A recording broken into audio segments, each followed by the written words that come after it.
Good evening, everybody. We are back into the Safety and the Sportswriter show with Knoxville Nate and Big Joe coming to you live from Connecticut and live from Tennessee.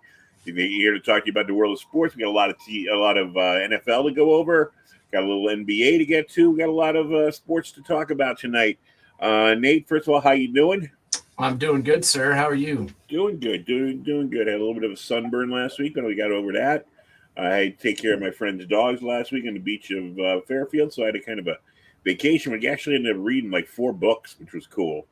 Got a lot of relaxing and no big deal there. But anyways, we had the draft that went on last week. But I want to start, and I don't want to make this into another week of talking about this guy. But Kyrie Irving calls himself a martyr for the cause.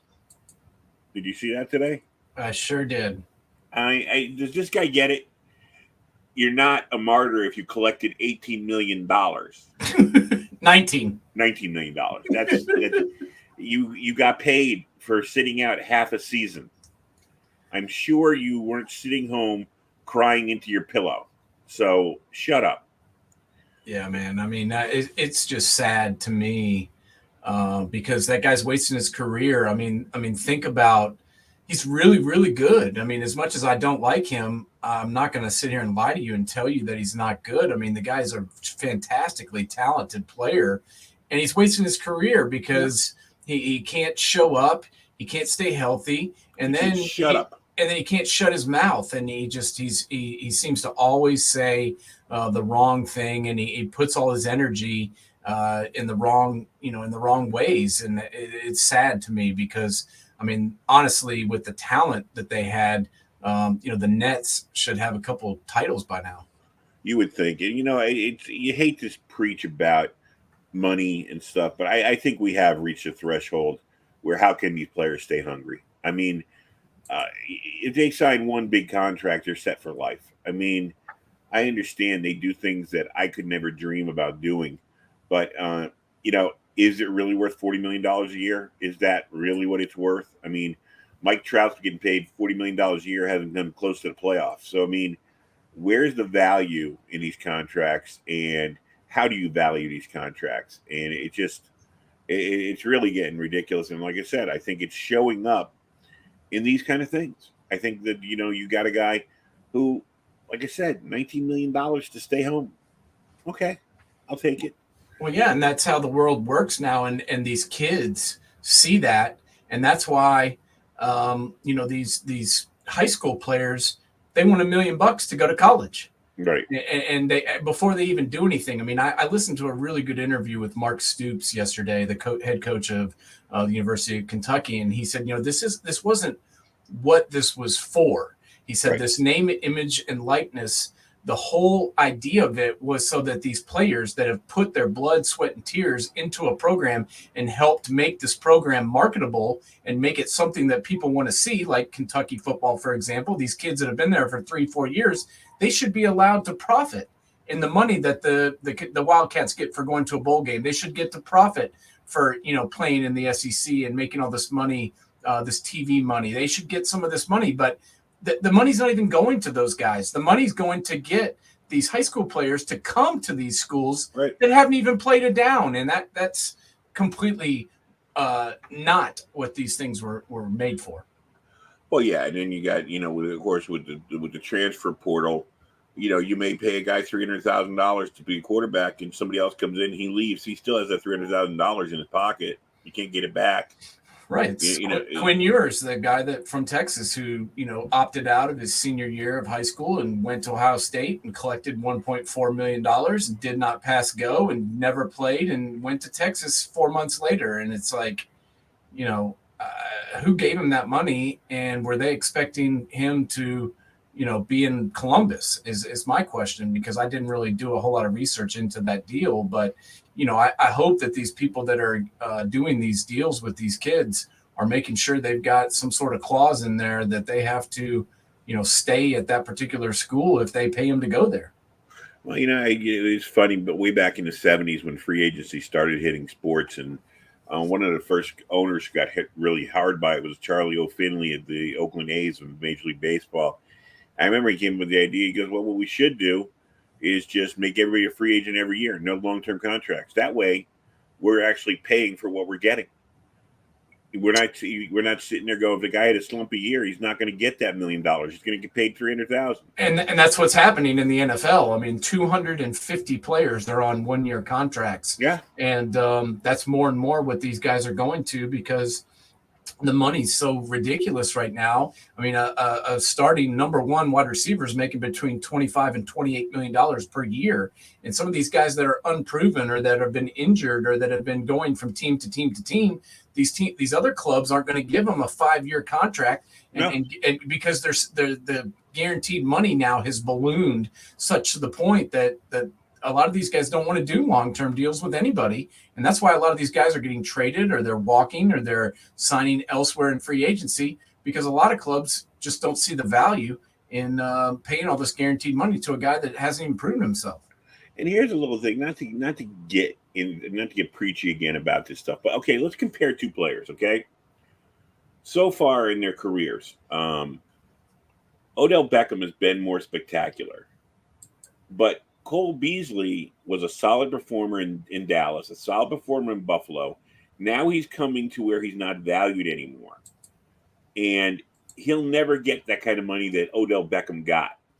But yet, he's been a part of 2 winning teams, and Odell Beckham just got lucky enough to be on the Rams at the right time. Where's the justice in that? Yeah, it's true. And now this guy's, a free agent and on the street. But, he's been pretty productive everywhere he's ever been. And he also, he's a good teammate. Never heard anything about him. Good teammate. I mean, he got a little preachy with his COVID stuff and the vaccine, being against the vaccine and all that. And then he, of course, contracted COVID and missed a couple games because of it. So, maybe he should have kept his mouth shut. But, the guy been catching, 50, 60 balls a year. And is on the street. So I wouldn't mind seeing the Giants pick him up. I mean, he knows Daboll's offense. Put him in the slot. Yeah, because it can happen.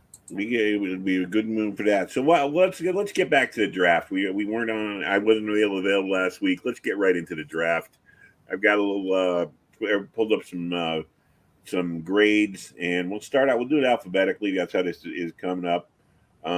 Arizona overall got a minus. They got a B+ grade on their day 1 stuff. They did a little bit better day 2, a little bit better, or they got A's for day 2 and 3.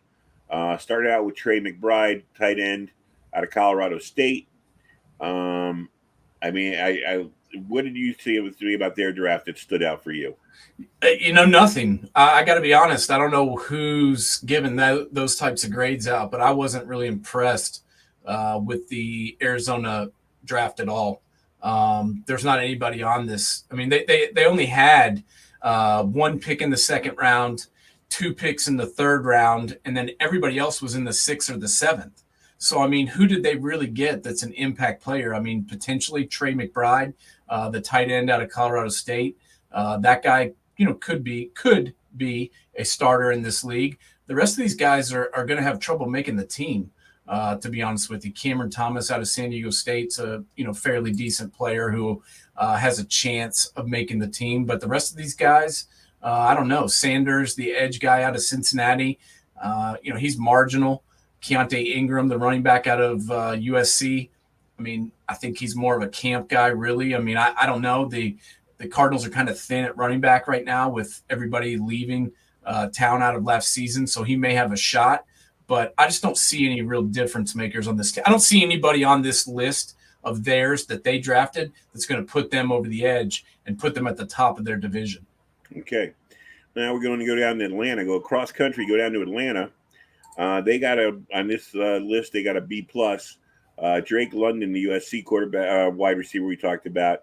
It was a good wide receiver draft. We knew that. I love their 2nd pick. I wanted him so bad. Arnold Ebigite from Penn State. Yeah, I like him. I like their pick. Getting him in the 2nd round at pick 38, I think that's tremendous value. Troy Anderson, the other guy they got in the 2nd round, the linebacker out of Montana State, I think he's got a chance to be a good player. And then Drake London, what's different about Drake London and Kyle Pitts. What is different between those two guys? That's my question to you. They're about the same size. They ran about the same 40 time. They pretty much played the same position. They now have two of the same guy, in my opinion. I'm just not sure that was the best pick for their team based on who they've got. I applaud them for getting a wideout. I think they need one. But you want a speed guy? Yeah, or a slot guy or somebody that can do something different. I just look at Drake London, and his skill set reminds me a lot of what Kyle Pitts does. Do you think them picking the Georgia tight end late kind of maybe means they're going to move Pitts around a lot and they move him outside more? They're going to move him around a lot. I mean, they did that last year, and they're going to. That's part of what makes Pitts is that he is very versatile and he can move around. And I think they'll do the same thing with Drake London. It's just if you're going to draft somebody, I would think to get somebody that has a little bit of a different skill set to give your offense more flavor because really those two guys are going to have to do a lot of the work. I mean, Justin Gage is gone. The Ridley kid is suspended for the entire year. They're going to count on those two guys for everything, and for their offense. And I just don't know if they're really setting up, whether it's Marcus Mariota or their third round pick Desmond Ridder, if they're setting them up for success with who they've got on this roster. I mean, I look at this wide receiver population, and I'm just kind of like, I don't know. It doesn't really blow me away. I mean, you got Drake London, you've got Auden Tate, Frank Darby, Damiere Byrd. I don't know. I'm not really impressed with what they've got lined up for Marcus, trying to set Marcus Mariota up for success. It looks more like he's being set up for failure, in my opinion. Yeah, and I told you I was going to get to Desmond Ridder because it looks like they've got, Desmond Ridder is the relief pitcher in waiting if Marcus Mariota doesn't move. But I get it. Another thing about this team, I think, with Brady coming back to Tampa Bay, I think they feel that the division is out of their reach, so they understand they're in the middle of a rebuild. So we'll see. Yeah, I think they're planning for next year, but I'm just saying overall, I didn't like their draft. The Cardinals and the Falcons, neither one of them. I wasn't impressed with either one of their drafts, and I don't really like what they were doing with the guys they took. I don't feel like they filled many holes, and they both had several holes to fill, and I just don't think they did it. And next we go to the Baltimore Ravens, who got an A grade on this this list I'm looking at. Notre Dame safety Kyle Hamilton, number 1. Great guy. I like him overall. What do you think about him, number 14 overall? And Tyler Linderbaum. Yeah, this is a team that knows what the hell they're doing. This is a team that knows how to draft. This is a team that has their personnel department in order. Getting Kyle Hamilton, who some people had in the top 5 as far as draft prospects for this entire draft, getting him at 14 is tremendous value. Picking up Tyler Linderbaum at 25, who in my opinion was the number 1 interior lineman in this entire draft, getting him at number 25, huge value. Getting David Ojabo at pick 45 in the second round, who a lot of people had in the top 15, tremendous value. And then getting your boy, Travis Jones, out of Connecticut with pick 76 overall. A lot of people had him as a first round or second round talent. So that's huge. And then they came back in the 4th round at pick 110 and got Daniel Falele, the 6'8", 345-pound offensive tackle out of Minnesota. These guys, there's a reason why Baltimore has been successful. There's a reason why they win as many games as they do. A, they have a great coach. B, they have a tremendous general manager and a tremendous personnel department, and that's why they kick ass in the draft every year, and I think they did it once again. No argument here. Then we're going to go up to the Niagara Falls area and the Buffalo Bills, a team that has high expectations. They got an A in this. This guy, he's a high draft marker. Yeah, did he give an A to everybody? It looks like it. I mean, it's like, wow. But I just was looking for something with a place to start from. They got the Florida cornerback Elam, Georgia running back Cook, and Baylor linebacker Bernard. What did you think about their draft? Yeah, I like their draft. I think they did pretty good. Getting Elam, first round pick 23. Some people think that might have been a little high for him, but let's be honest, there was a run on corners, and they needed a corner, so they went out and got one, and he was probably honestly the best guy available at that point. So I have no problem with them taking him. This is a guy who's 6'1.5", almost 6'2", 190 pounds, ran a 4.3940. So, I mean, the skills are there. Can they develop him and turn him into a Pro Bowl corner? You know, time will tell, but he's definitely got the ability. So I had no problem with that pick. Taking James Cook at 31, had no problem with that. That guy showed a lot of flashes, especially down the stretch for Georgia. He was instrumental in them winning the national championship basically because of his ability to catch the football out of the backfield. And definitely a change of pace from Devin Singletary or Josh Allen running the football. So I like that pick. And then Terrell Bernard, I mean, let's be honest, this guy was instrumental in Baylor turning around their program and going from 2-9 to winning the conference and going to the Sugar Bowl. So I like that pick too. The rest of these guys after that, I'm not sure if they're going to be helping them out a whole lot this year. But those first three guys I can see providing depth for this already talented Bills team. All right, next we go to Carolina, a team that is a mess. I don't know what they really. Matt Corral. I mean, I have nothing against him or Corral. I have nothing against him, but this was a spot where if you look at it, Baker Mayfield makes more sense than he does because Baker's got at least 4 years under his belt and has led a team to the playoffs. I don't know what you're going to get with Matt Corral. I agree 100%. Is Matt Corral better than Baker Mayfield? No. Is Matt Corral better than Sam Darnold? I don't know. I mean, I'm not really sure what they're doing. I liked the first pick, getting Icky from NC State. That guy potentially could be the best offensive lineman in this draft. But after that, I wasn't really impressed with any of their picks after that. I mean, I just don't know if they got any better. And to be honest with you, this may be Matt Rule's last year, and I'm not so sure Matt Corral is going to save his job. And all I keep hearing out of the Carolina Panthers is they don't want Baker Mayfield. They're not interested in Baker Mayfield. Well, let me tell you this. I don't care what any of those people say. Baker Mayfield is an upgrade over everyone they have in their quarterback population right now. And I don't know if you saw this, but in the 6th round, pick 199 overall, the Carolina Panthers took Cade Mays out of Knoxville Catholic High School here in Tennessee. And this is a guy that I actually feel bad for because, he was starting at left tackle 3 years ago for the Georgia Bulldogs in the Sugar Bowl against, or was it the Peach Bowl, whatever bowl it was, against Baylor and dominating. And then, his dad got his pinky cut off and filed a lawsuit against Georgia. And then he transferred to Tennessee to play with his brother and had to sit out almost an entire year. And then they moved him. Jeremy Pruitt and his moron coaching staff moved this guy to guard. And, he went from being a potential first-round pick to going in Tom Brady's spot, 199 overall. And I just hope he can make the roster and make the team because I watched this guy be one of the best high school football players in the state of Tennessee for 4 years. So I hope he makes it. Yeah, I hope so. But I mean, having Matt Rule as your mentor is not a step in the right direction. No. Yeah, when your coaching staff that you're hoping to make the team for isn't going to be around very long, that's not a good sign. Next we go to Chicago. Deep draft. How did you like it overall? Their first pick was at 39.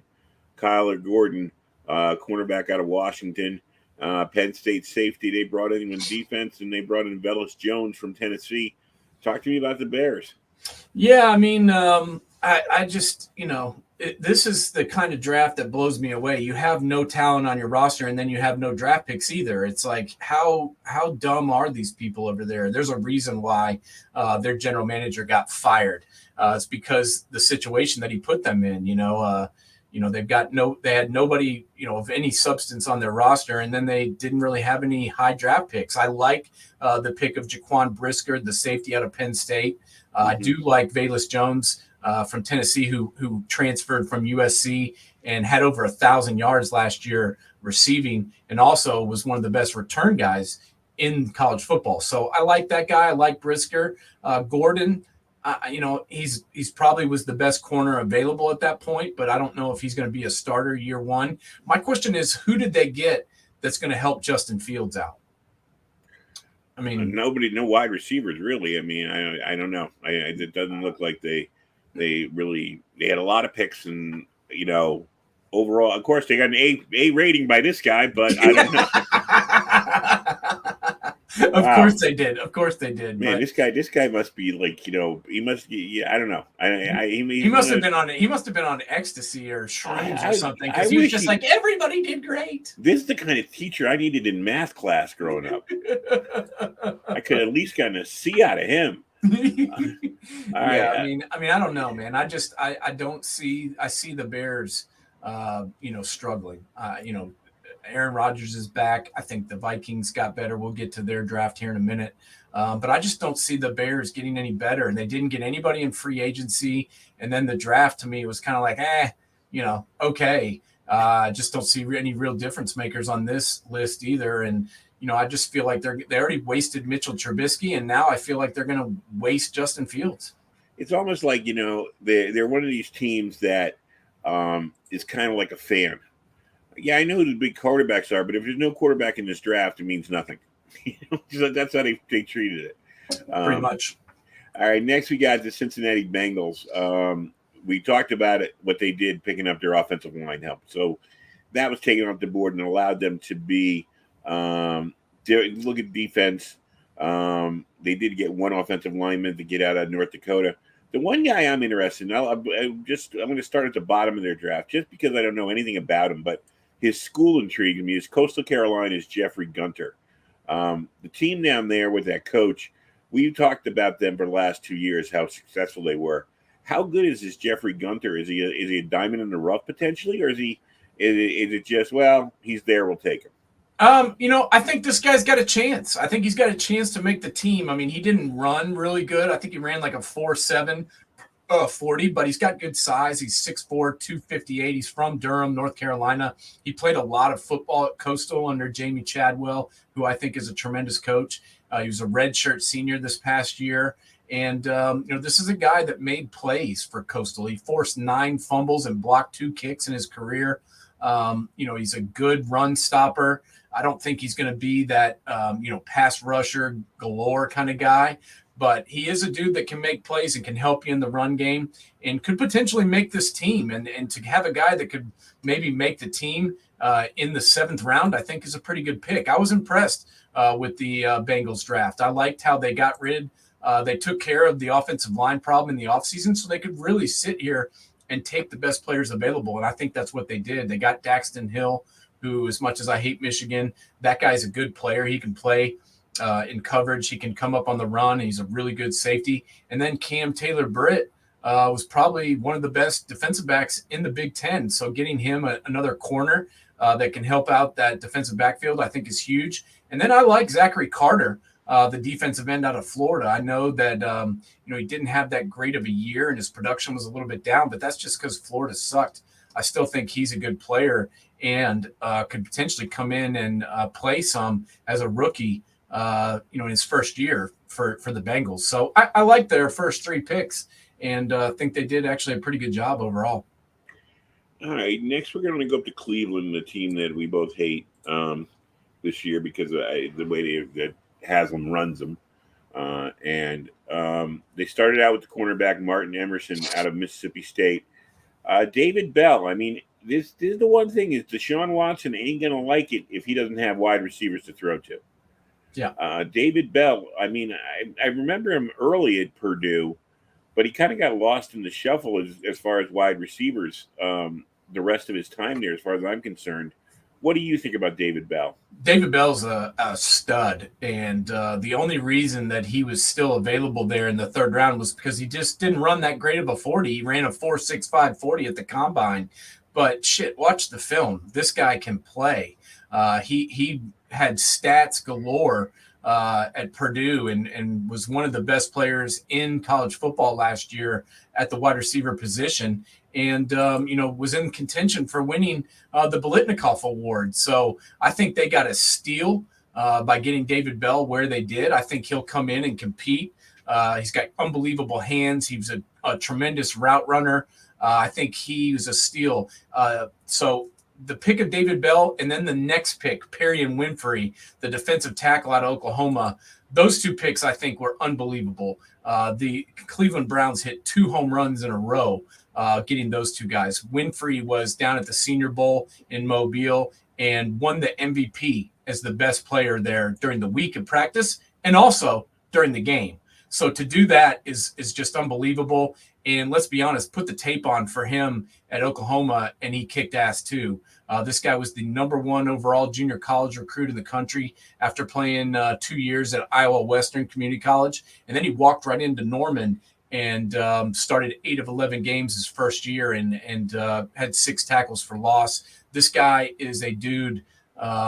He's just a dude. He's 6'3" and 5'8", almost 6'4", 290 pounds. He can play inside. He can play outside.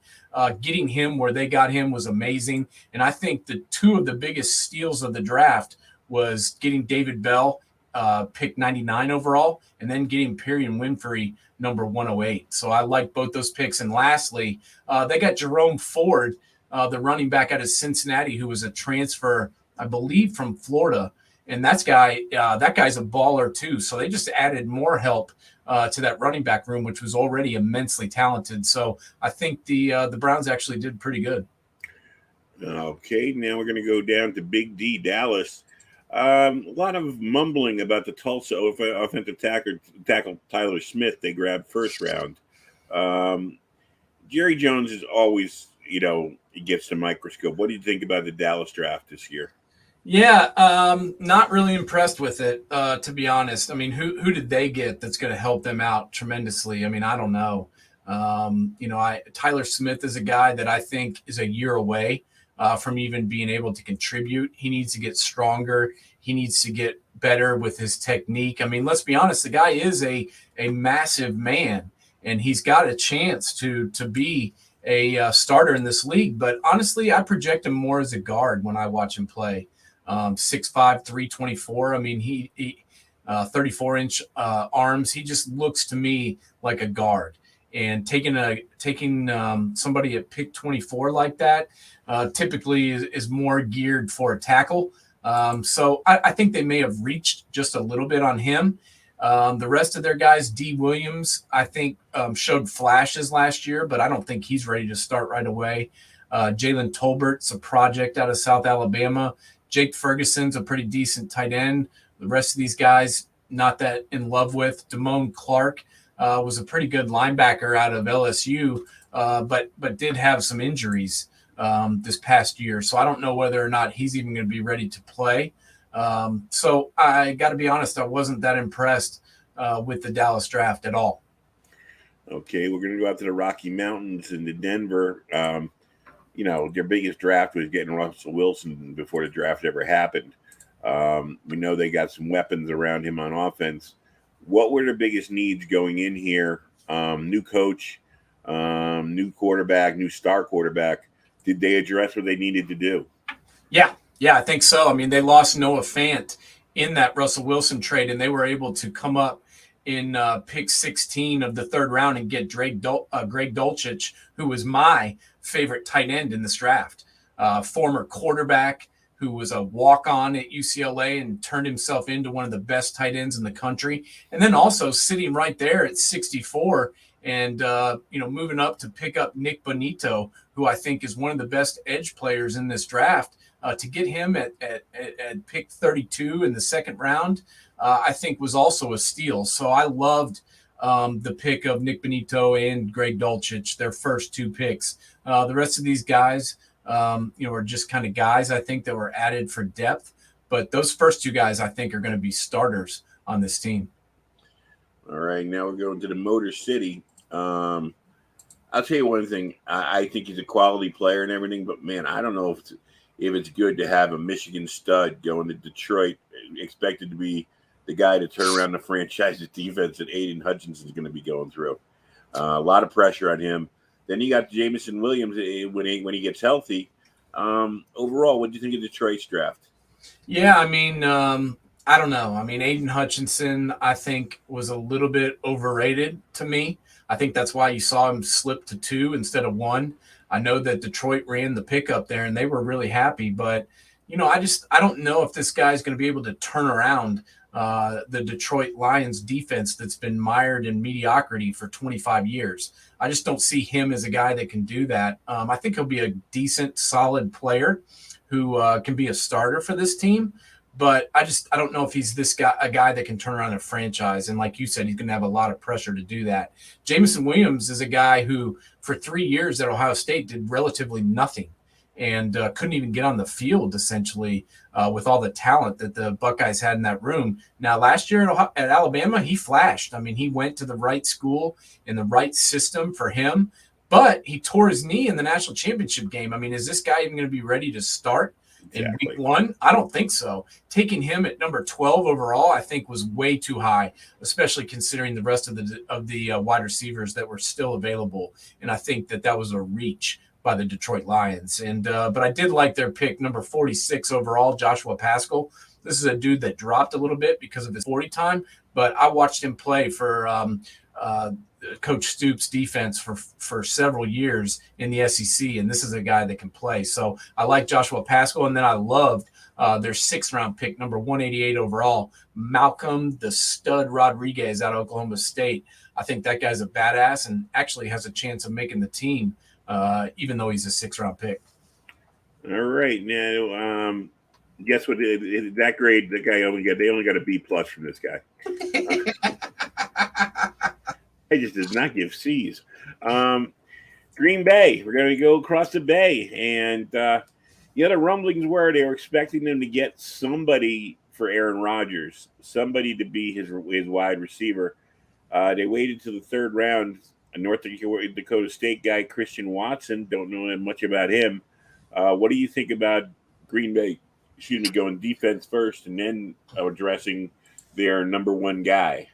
Yeah, I mean, I don't know. I really don't know. I mean, Quay Walker, pick 22 overall. I mean, I don't dislike Quay Walker, but I mean, taking him at 22, I think was definitely a reach. I mean, this is a guy who probably would have been available at the 22nd pick in the 2nd round.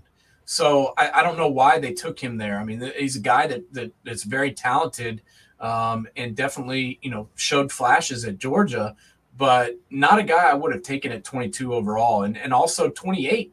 I think that's another guy that they reached on, Devontae Wyatt. I mean, it's going to be very difficult, in my opinion, or was very difficult to determine how great all these Georgia guys were. I mean, I know that everybody drafted them, and that was the it thing to draft a Georgia defensive player, but they had so much talent, it was difficult for me to determine which one of them was really the best. And only time will tell, but I think both those guys were kind of drafted a little higher than I had them projected to be. Christian Watson's a guy out of North Dakota State that obviously was very productive at a small school. The thing that made him, that the reason that all these guys fell in love with him was he's 6'4", 200 pounds, and ran a 4.36 40.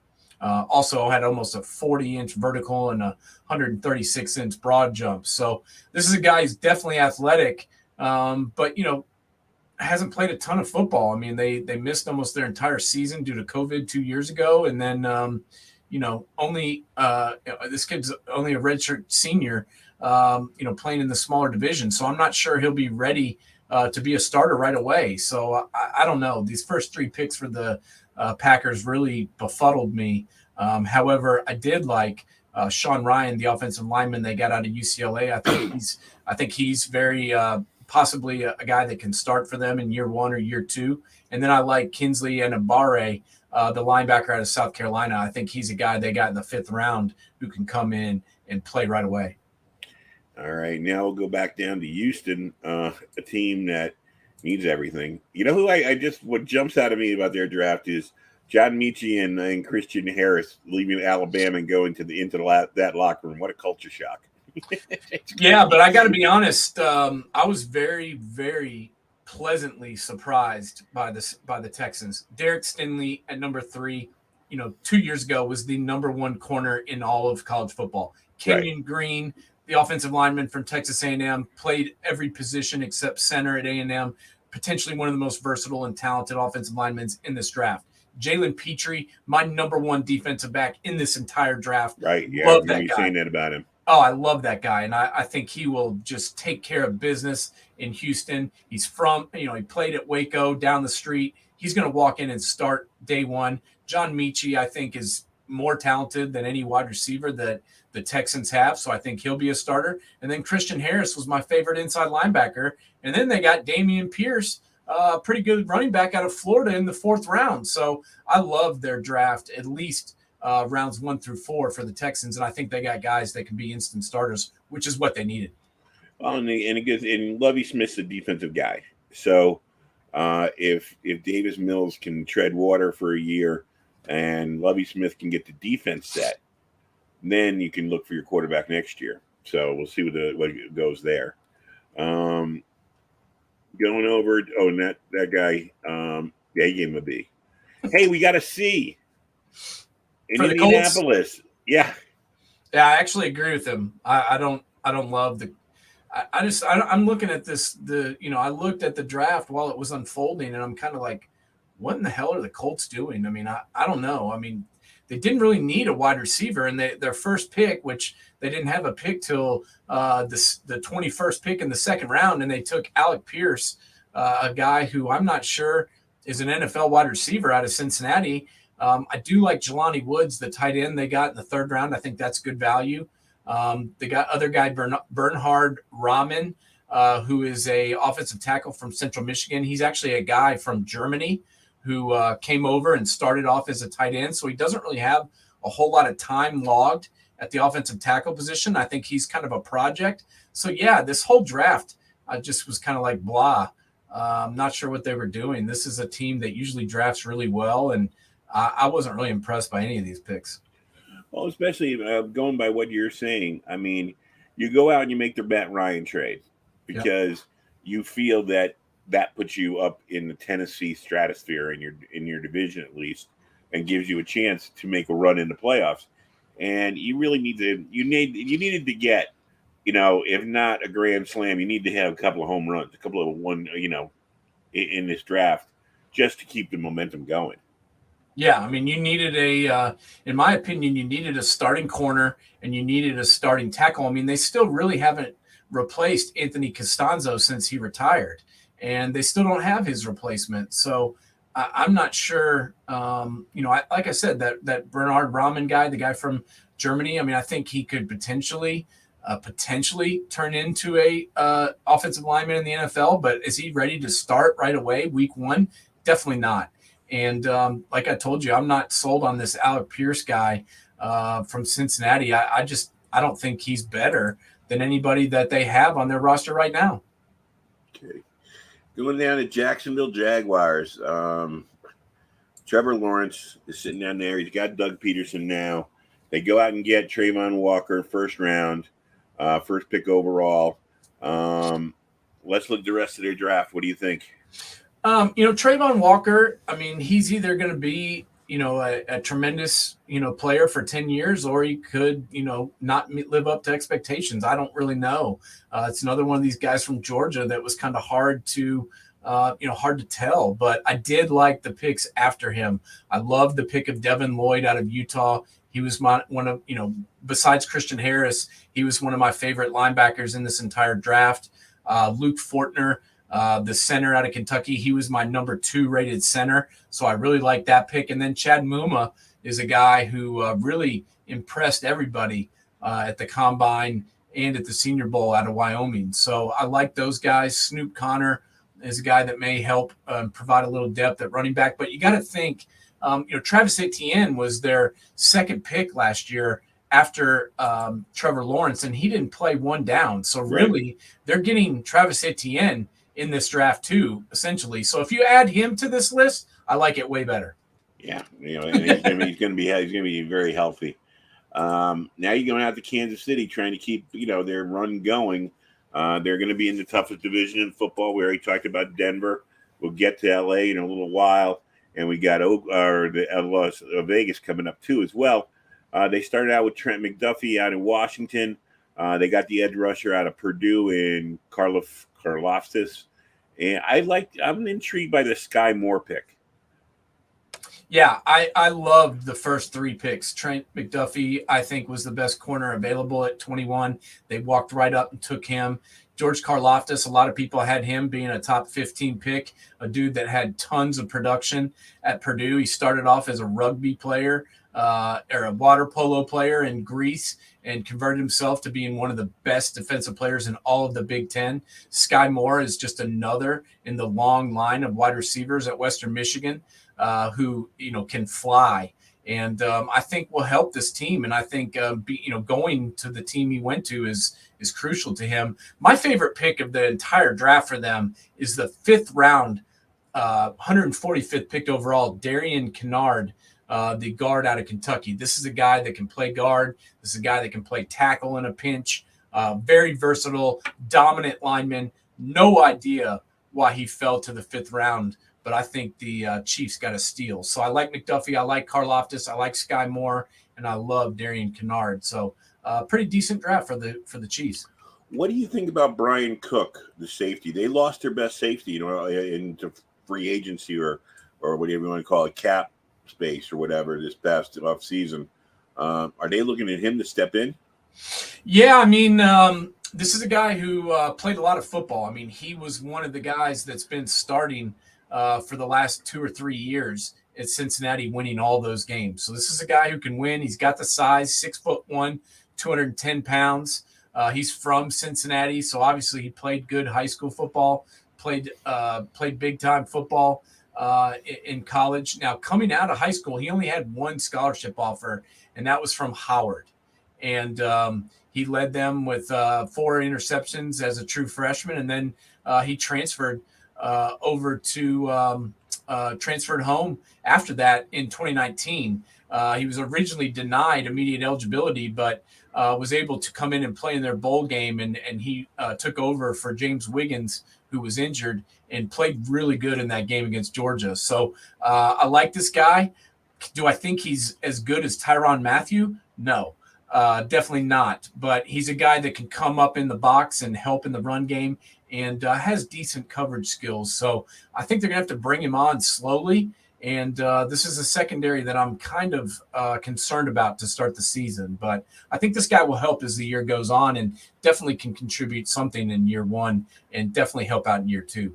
And it had to be a tough pick. You had Tyrann Mathieu to let him go. I mean, his heart, his leadership. I mean, he was just a stud back there, and he kind of. I know every time I watched him, it was like the opposing quarterback really had to really know where he was on the field at all times. He's one of those, playmakers like a Palomalu and those kind of guys that you have to keep your eye on. So I agree. I agree. He reminds me of Palomalu, the way he can make plays at the most opportune moments and really change the course of a game. And I think that the Chiefs, above all the guys that they lost, and there's another guy named Tyreek Hill who they also lost. So losing Tyreek Hill and losing Tyrann Mathieu, I don't think they're going to be the same without those two guys. I really don't. Yeah, we'll see. Andy Reid has done these things before, and we doubted him, so we'll see. I'm not doubting them. I'm just saying they're not going to be. I'm just saying they're not going to be as good without those two guys. And what I was just talking about a couple of minutes ago. You rated Denver very high. You got Russell Wilson, who's won a Super Bowl now in your division. You got the Chargers, who we're going to get to in just a few minutes, and now you got the Raiders. So I mean, it's not going to be an easy if those kind of losses, especially Matthew, can be easily for them to pick up right on, or the other teams to pick on right away. So let's go out to the city that really never sleeps, Vegas, and you got a new coach. It's the Raiders. What do you think?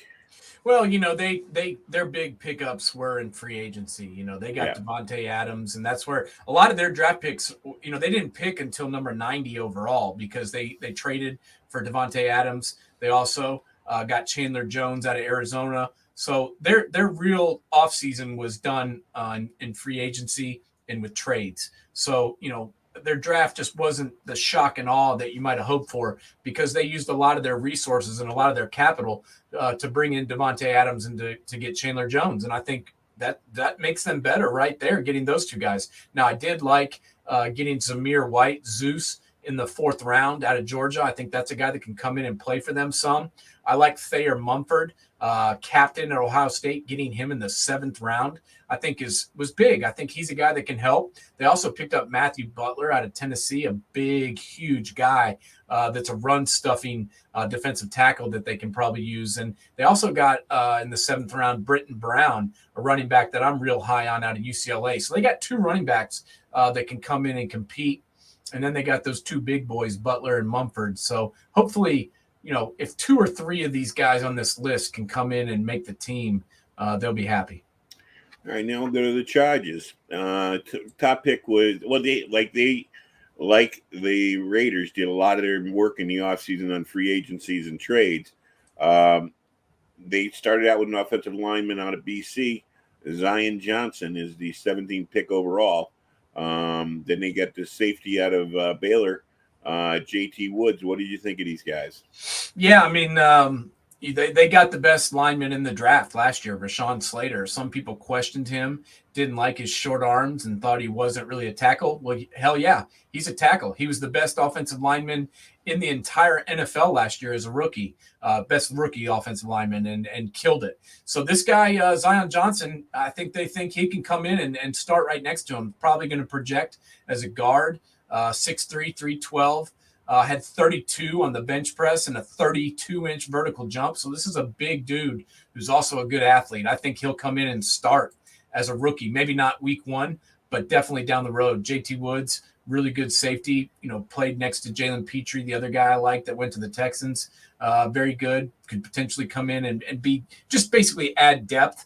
And then I liked, Isaiah Spiller, the running back out of Texas A&M. I mean, someone's got to come in and help this guy at running back. I mean, he's been handling the load by himself for how long now? And of course, I'm talking about their little running back, Austin Eckler. Right. He needs help. They drafted Larry Roundtree last year, Joshua Kelly the year before. Neither one of those guys has really panned out. So they're really hoping Isaiah Spiller can take off some of the load.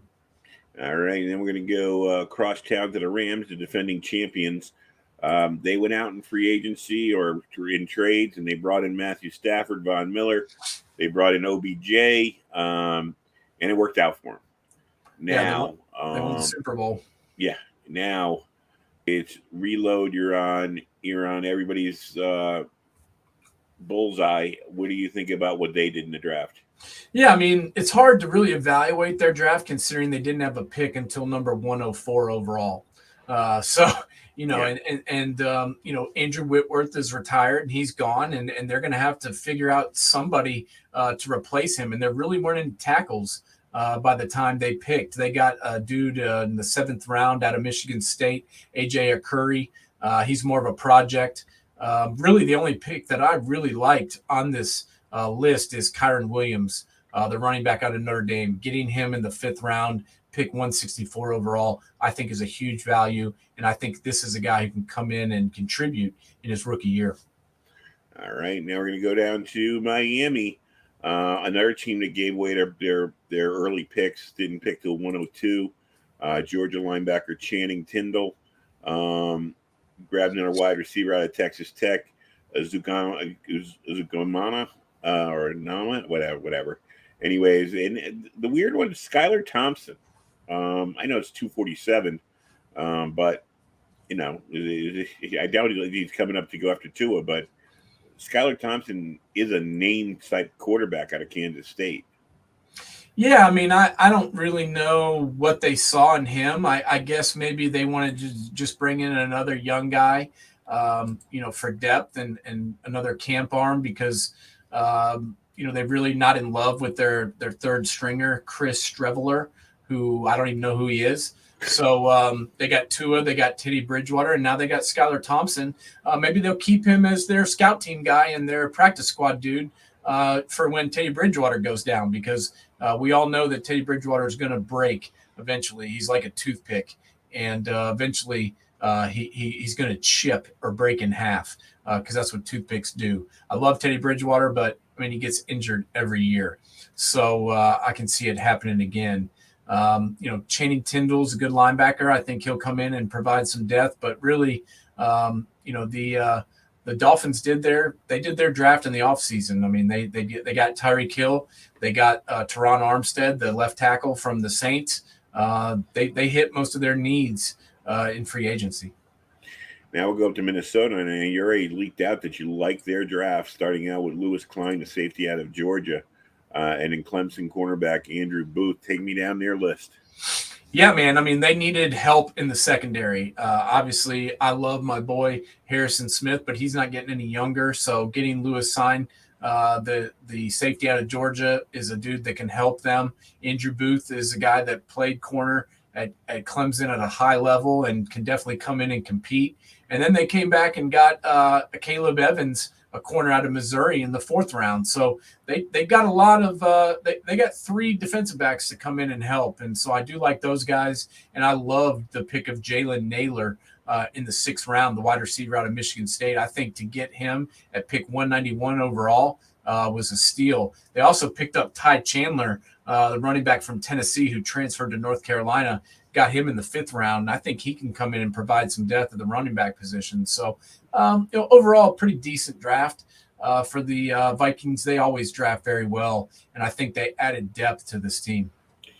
And this guy gave this team a C+, the New England Patriots.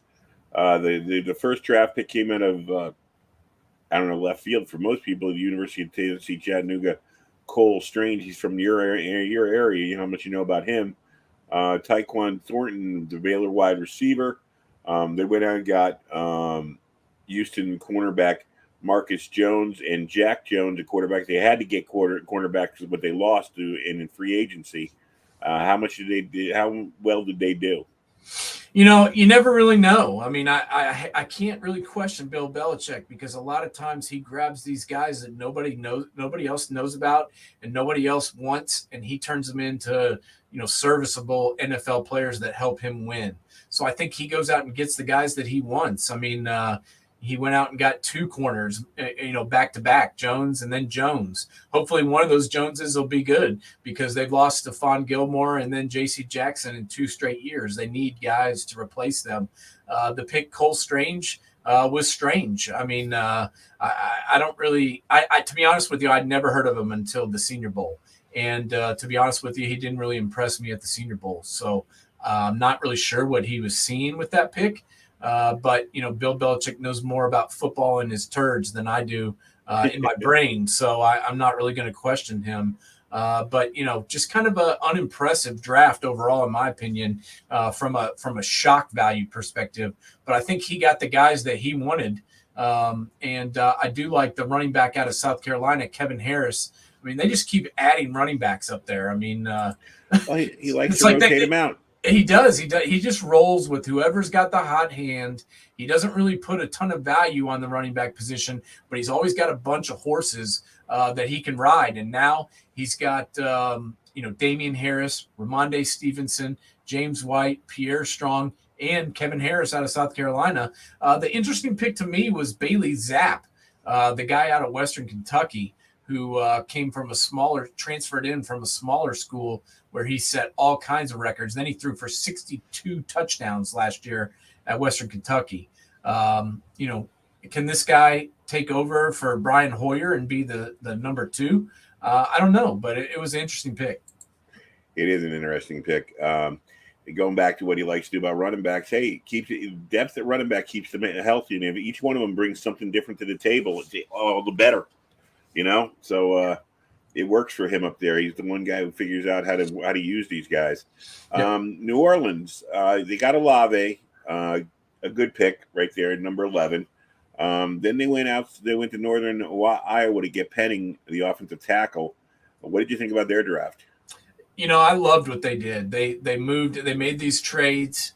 They knew what they needed to get. They knew they needed a wide receiver. They had to get a wide receiver. They stayed right there at 11 where they were and picked the guy they wanted, and that's Chris Olave. How can you go wrong with the guy who had so much production? He's the all-time leading receiver in Ohio State history, most receiving touchdowns of anybody ever to come through Columbus. I mean, that's saying something.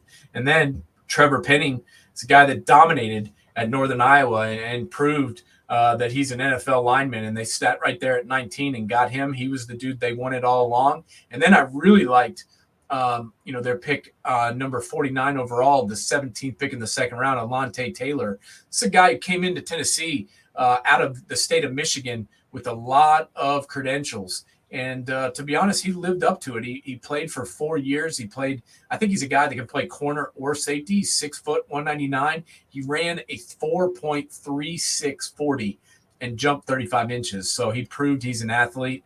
And I think he's a steal at where they got him. All right.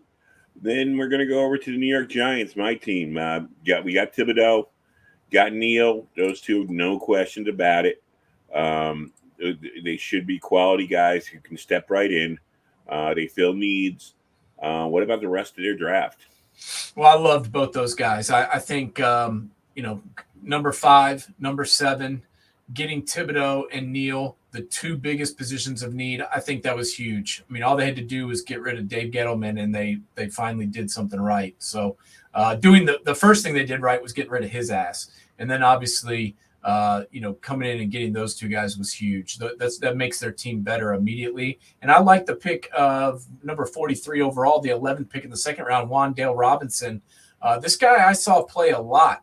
And last year he had tons of production at Kentucky. He's not very big, though. He's about 5'8", 180. But he's a burner, ran about a 4.40, and transferred from Nebraska to Kentucky. And really, really took care of business while he was there. So I like that pick too. Gives them some more depth at the wide receiver position. And to be honest with you, I loved the start of their draft. As far as the later guys, the one guy that I'll look at and comment on is number 146 overall in the 5th round, Micah McFadden. Guy was a difference maker in Indiana. When he was on the field, that Indiana defense was a force to be reckoned with. When he was injured and was off the field, the defense was just kind of Indiana. So I love that guy, and I hope he makes the team because I think he's a really good football player. What do you think about the rumblings about Tony, how they're not happy with him at wide receiver? Do you think it's just, boys will be boys, and by camp time and when he's in camp, he'll do better, or what do you think? I just think he's kind of a knucklehead, man. I mean, you saw him last year. Took him a long time to get on the field. He was always kind of injured, or he, wasn't really getting the playbook. And then they start out and have the mini camp starting, and he doesn't even show up. And that's when you started hearing the rumblings that he was on the trade block. And I think I think the new regime doesn't like him as much as the old regime. And I think that's one of the reasons they drafted Wan'Dale Robinson. He's a very, very, very similar player to Kadarius Toney. So I think Kadarius Toney better produce and get some production immediately, or he's going to be gone. All right, now we go cross town to the Jets. Now, I love their first 3 picks. Sauce Gardner, Garrett Wilson, Jermaine Johnson. I know you love Jermaine Johnson, and I know you love Gardner. So I'm going to let you talk about that. The one thing I got to say up around here is, man, these Jet fans, I know they're desperate for a championship. I know it's been 50 years, and I know, they've lived through a lot of bad football. But, man, pump the brakes. It's like they're saying, like, this draft, and I'm like sitting here going, you still got to get better than Buffalo. You still got to get better than New England. And, Miami improved themselves, too. Let's not put this team as an 8-9 win team yet. No. They've got a long way to go. There's no doubt about it. But in my 40-plus years of life, this is the greatest draft in the history of the New York Jets. Long gone are the times of the pick is in, the guy reading the pick and everybody booing their heads off. I mean, I've watched 40 drafts of the Jets screwing it up massively, usually having a high pick in the first round and them just destroying it. What did they do in this draft? They sat right there at 4, took Sauce Gardner, the number 1 corner in this entire draft, maybe the number 1 player in this entire draft. Then they sat there right at 10 and took possibly the most talented wide receiver in this entire draft, and Garrett Wilson. Then they sat there and didn't have another pick until round 2, number 36 overall, but they saw the opportunity of my favorite edge player in this entire draft, Jermaine Johnson, falling for whatever reason, I don't know, but he dropped all the way down to 26, and they traded up and took him. They got 3 of the top 8 players in the draft, all in the top 26 picks. And I just think that's unbelievable. Not only that, but I love the rest of their draft. Breece Hall was my number 1 running back in this draft. Jeremy Ruckert was my number 3 tight end. Max Mitchell's a guy that could potentially turn into being a starting offensive tackle. And then Michael Clemens, I think, was the steal of the entire draft in the 4th round. This is a guy that can play D tackle or D end and was extremely productive for Texas A&M. And why he dropped that far, I have no idea. But I will already go out on a limb, and I will tell you, this is the greatest draft in the history of New York Jets football. And it's just the truth. I'm not going to doubt that. I know you know a lot more about the draft than me, but I just listen to the Jet fans. It's like, wait a minute, wait, just pump the brakes just a little bit. Hey, I'm not saying that. I'm not saying they're going to be good. I'm not saying you.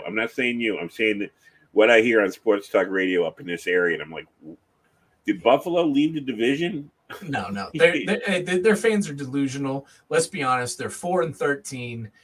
They were 4th place in their division. They were one of the worst teams in the league, but this was the best draft that this team has ever had. Now, all of this means nothing if Zach Wilson isn't good. Right. I mean, that's just the sad reality of all of this. None of these guys will matter at all if Zach Wilson's not good. And to be honest with you, I have no idea if he's good or not. I don't know. It's got to be the Zach Wilson of the last 6 games of last year, not the first part of the year. That if he's the last 6 games where he didn't have an interception and he didn't play great, but he didn't play bad. He played quality. He played a solid quarterback for a rookie. So, we'll see. Then we go down to Philadelphia, who another guy, they didn't wait for the draft. They went out and got A.J. Brown. Picked him out of the Titans. They give your boy Hurts somebody to throw to. And what do you think about the rest of what they did in the draft? Well, you just said it. The biggest thing they did was getting A.J. Brown. I mean, he's better than any wide receiver they have. Now they've got Devontae Smith and they've got A.J. Brown. They've got 2 wide receivers, which is 1 more than they had last year. And that's huge because they needed somebody that Jalen Hurts can throw the ball to. I mean, these people, you talk about the Jets fans being idiots. The Eagles fans are the biggest idiots in the world. They were ready to ship Jalen Hurts out of town when they were 2-5 in his first year as a starter. And then look, he leads them to the playoffs and they still don't like him. So, their fans are crazy, but getting Jordan Davis at number 13, this is a guy who could potentially be one of the best defensive tackles in the entire league. Guy's 348 pounds and he ran a 4.740. That's just stuff you can't teach.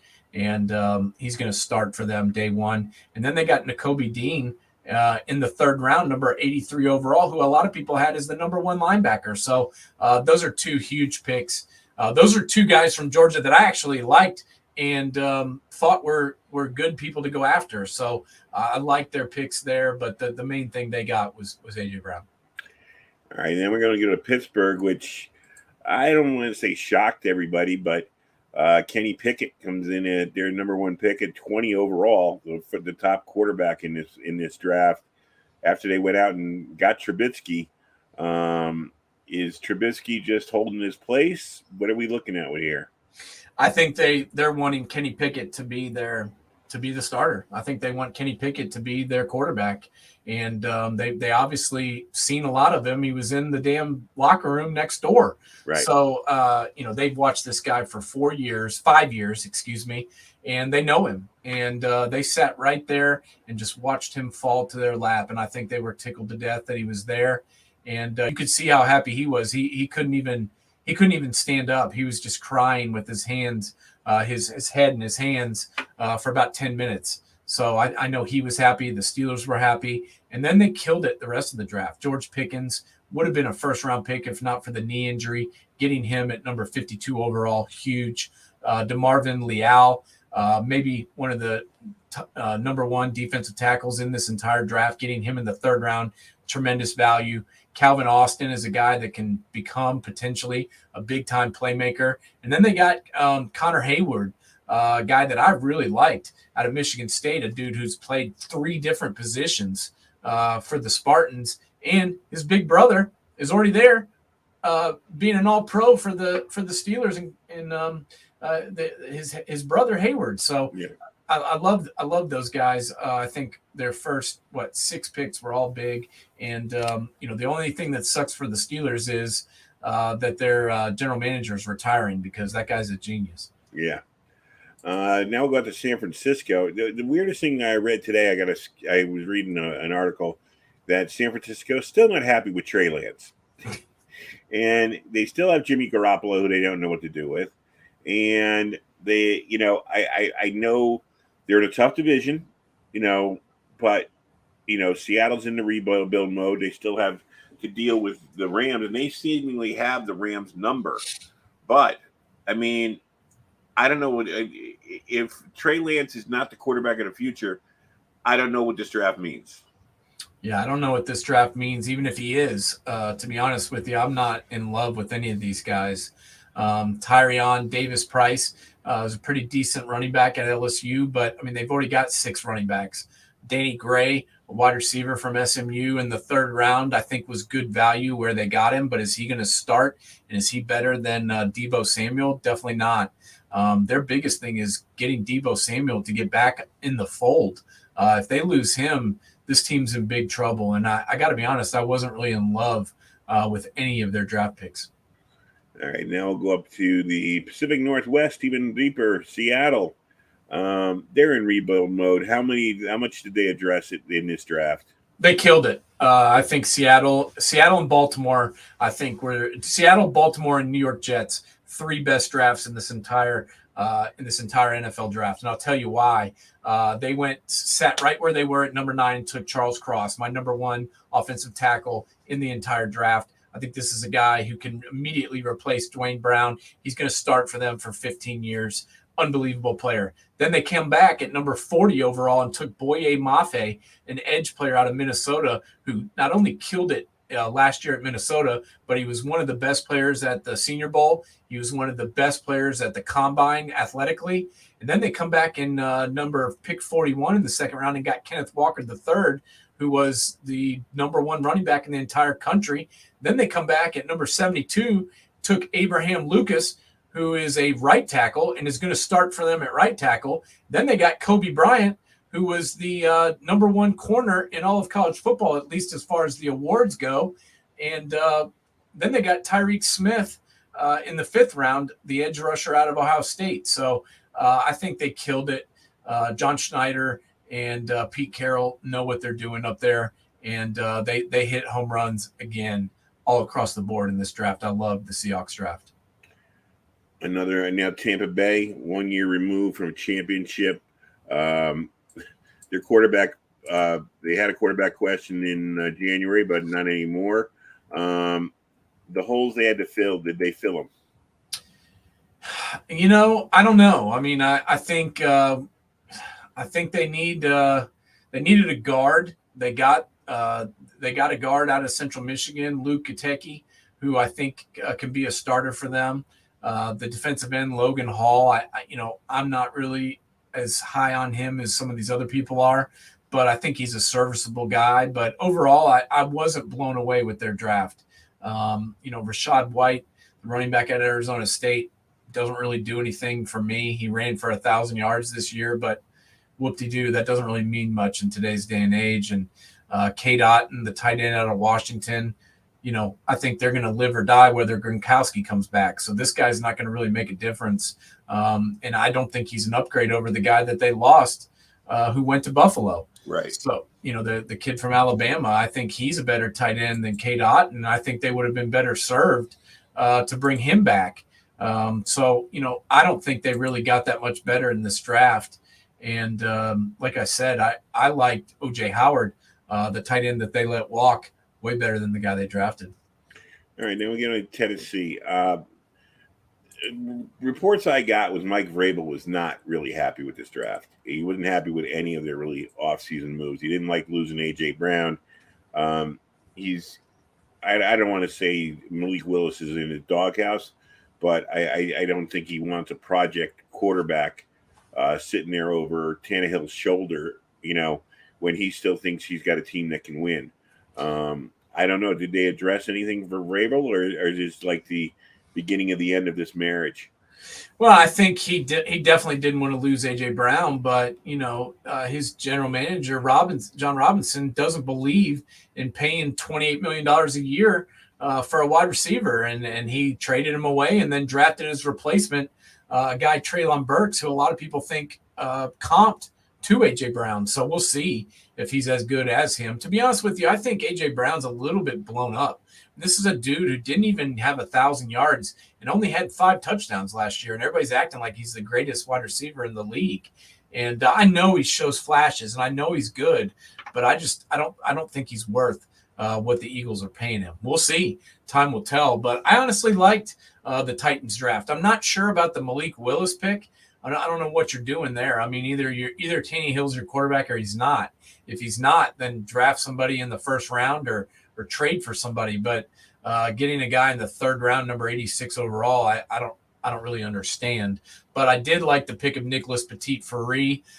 He started at left tackle for the Buckeyes for 2 years and dominated. I think he can come in and compete. Probably going to be on the right side, until their left tackle gets hurt again. And then I like the pick of Hassan Haskins, the running back out of Michigan. I think he'll come in and add some depth at that position. And I loved Chance Campbell, the guy out of Maryland who transferred to Mississippi last year as a compensatory pick. I thought he was huge. But, all in all, I give this draft about a C+, because I'm not sure what they're doing at the quarterback position, and that's the most important position on the field. And I'm not sure why they're pissing off the coach of the year. It should probably be on the same page as the guy that's led you to double-digit wins 3 years in a row.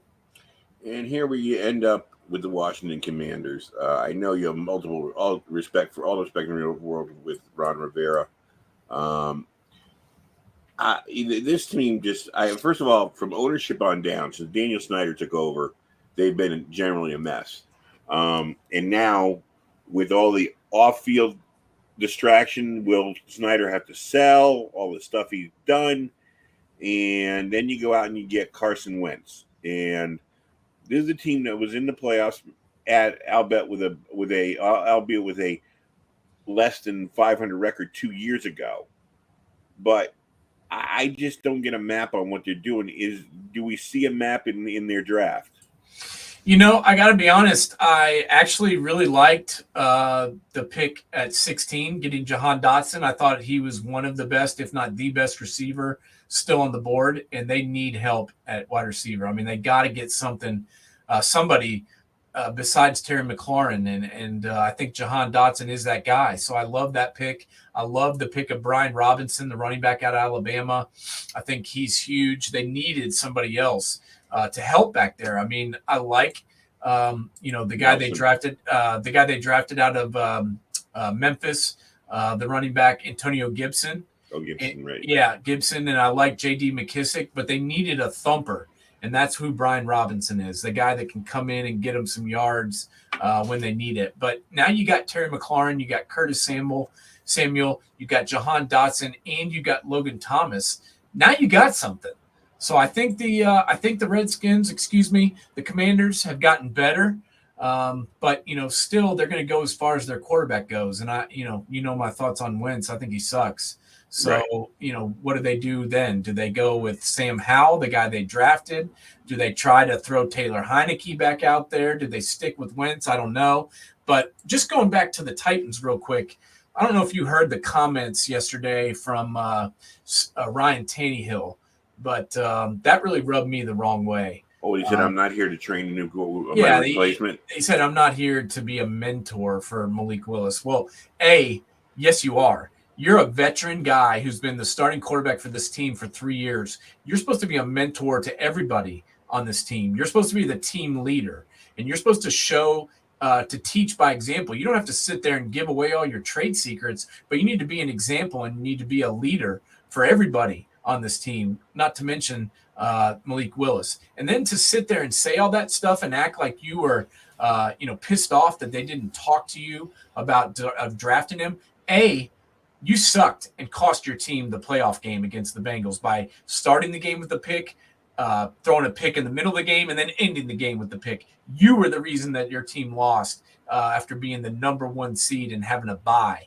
And then, they took this guy in the 3rd round. It's not like they took this guy number 1 overall. And I just think it shows you where his confidence is right now, that he is this threatened by a 3rd-string project quarterback who's not even ready to start. So I think the Titans are in big trouble. I don't think you could have said it any better. I mean, I'll just use an example. I mean, okay, if Tom Brady wasn't threatened by Jimmy Garoppolo when they went out and drafted him in New England, why are you threatened? Tom Brady at least would have had a reason to say, what are you doing? I've won how many Super Bowls already? And you're drafting this guy. But, he didn't. He did what was right for the team. You've got to be there. Like you said, you've got to have the confidence to say, I don't know. I guess he's there in case I get hurt, or maybe he'll be trade bait some year. I don't know. I'm the starting quarterback here. Who cares? Yeah, you say I'm the starting quarterback. I'm going to do my thing. I'm going to lead this team, and Malik is going to be here to help me. First off, they don't have a backup, right. So if Malik can come in and be their backup, then they're a better football team, and that's good for him because heaven forbid he gets injured. They don't want to go out there with the guys they've had, Logan Woodside. A guy that was undrafted out of Toledo. I mean, Malik Willis is an upgrade over what they had. So I just think it was a very bad look. It definitely is. What he said. Just even if you're thinking that shit, right. Don't say it. I mean, toe the company line and just say, I'm here to help the team and, whatever we got to do to win. I mean, just say that. Don't say what you said. I just think it was a horrible look for him and a horrible look for the Titans, who seem to already be fighting amongst themselves and they haven't even started the season yet. Yeah, you couldn't say any better. So, all right. Well, that was a little bit of our draft show. What do we got coming up on your show on Sunday? Yeah, everybody needs to tune in on Sunday at 1:00. We have a very special guest, Bryson Rogers, at a Wiregrass Ranch High School in Florida. He's a 4-star commit to the Ohio State Buckeyes. Brian Hartline is the best wide receivers coach and one of the best recruiters in the entire country. And he went out and handpicked this kid, Bryson Rogers, out of the state of Florida to come up and be the next big-time player for the Buckeyes. And he's going to join us on Sunday. We're going to talk transfer portal. We're going to talk about Pittsburgh wide receiver, the Biletnikoff winner, Jordan Addison, who just put his name in the portal at the last possible moment and once out of Pittsburgh. This is the college football world that we live in now. Anyone at any moment can be gone. And that's proven by Jordan Addison taking off out of Pittsburgh after having the biggest season in biggest wide receiver season in Pittsburgh football history. Now he's gone. Yeah, and that says a lot when Larry Fitzgerald played at Pittsburgh. Exactly. So it's pretty amazing. I'm not comparing this guy to Larry Fitzgerald, but I'm just saying he won the Biletnikoff Award and was the best wide receiver in the country, and he's gone. So we're going to talk about that, and then obviously we're going to have Bryson Rogers on and talk about his commitment to Ohio State and talk about his offer list. This is a guy who had offers from 28 Power 5 schools. You name it, Alabama, Georgia, Tennessee, South Carolina. I mean, Pittsburgh, every amazing school you can think of, this kid had an offer to it, and he chose to go compete in that wide receiver room in Columbus. So it's going to be fun to talk to him and get into his head. All right, everybody. Thanks for tuning in tonight. We'll be back next Thursday at 7:00. Everybody, hey, happy Mother's Day to everybody for Sunday. Take care of your moms. Make sure they're well taken care of. Don't make them cook this weekend. And we will be back next week. All right, bud. Enjoyed it. Have a good one. All right. Bye.